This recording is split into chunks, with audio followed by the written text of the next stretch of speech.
ningasazazi, kepha nani kuyonifikela ukuthi aniphelele lamagama.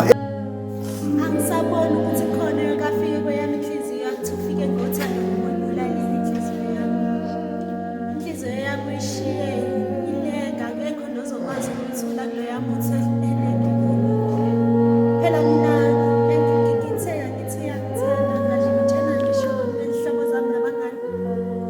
Bese kubatshelile ukuthi sebenosibalo omusha, kepha leyo sibalo wakhethe ukushiya.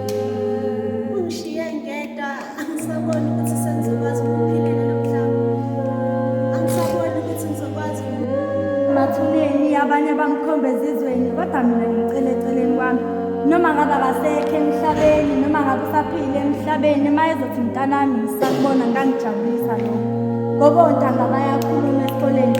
Kuthiwe mina wami ubaba wangenzela ukuthi, wami wangenzela ukuthi ngishawa amahloni, ngizizwe nginomzwangedwa, ngigcine sengezenyeza. Ukube la ekhona nawe uyacabanga ukuthi unengane engabe nawe uyalidela igazi lakhe, ngizombheka kanjani engabhekeki yodela igazi lakhe ulwandle lomkazi. obethanda eyamniza namuhla usephindukisitha kimi. Bengimthanda ngimnakekela, uthando impatho isineke benginaso. Ekubenike imali yona bengenayo, uthando alusenasiqalo alusenasiphetho.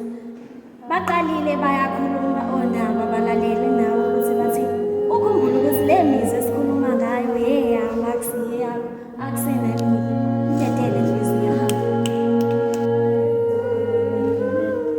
Sangikhulumela okwamkhulu bethu abaphoqa amalungelo abo ngenhloso yokuthi phela ngiyavuma-ke lokubhala Azami.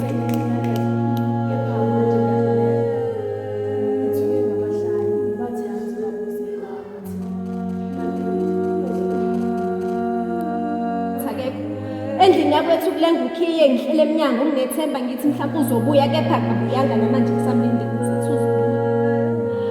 Kwadlula insukwana ngabona bemfake emgodini, ngathi hhayi ngabe wami nomzali loleli lapho, ngathi hhayi mhlawumbe ngisadlala. Kwahamba insukwana akabuyanga, noma ngibheka ucingo lwami akutshengisi ukuthi uyangithinta. Pho kwenzakalani ngaye ngoba zolo lokhu bephila hleli naye nje.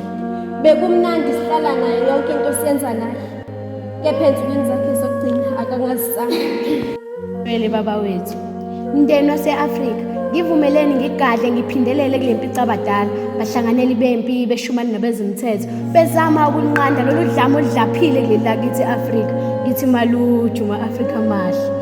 Somandla, uma kuyizo lezi zinsuku zokugcina besisacela usithethelele, nathi sesifela amacala esingawazi, ijobo naso selaphenduka ingcindezi, kanti nezinyembezi sekwaba yisinkwa semihla nemihla, ngisho nakusihla ziyazehlela. Ngithi maluju ma-Afrika mahle. Isikhanyiselo phela thina le ndlela abathibuzwa kwabaphambili kuyacaca, kasisukuyibuza kumuntu ngoba phela ukufa kufikile kwasinyonyobela kwabe sekusiphuca wena. Kulungile nize ningakhali bantu abami, hleze yicebo lomdali obhalile imbongi yokukhanya.